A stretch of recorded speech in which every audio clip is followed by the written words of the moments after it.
Hello hi friends, మీరు చూస్తున్న video అయితే 2 ఎకరాల 32 గుంటలండి.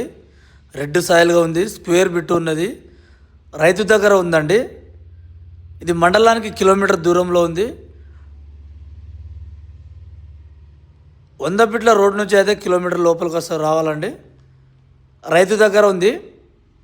జనగామ జిల్లాకు అయితే 20 కిలోమీటర్ దూరంలో ఉంది. మండలానికి కిలోమీటర్ దూరంలో ఉంది. రైతు దగ్గర ఉంది. రైతు చెప్తున్న ధర 1 ఎకరానికి 27 లక్షలు. కూసుంటే తగ్గే అవకాశం ఉంది. రైతు దగ్గర ఉంది కాబట్టి ఒకటే లెవెల్ ఉంటుందండి. భూమి బాగుంది. ఇందులో తోట అయితే వేసుకోవచ్చు మంచిగా. చుట్టూ అయితే తోటలు కూడా ఉన్నాయి. మనకు బీటీ రోడ్ నుంచి ఒక 500 మీటర్ రావాలండి. 1/2 కిలోమీటర్ దూరంలో బీటీ రోడ్ నుంచి రావాలి. హైదరాబాద్ నుంచి అయితే 100 కిలోమీటర్ వస్తుంది.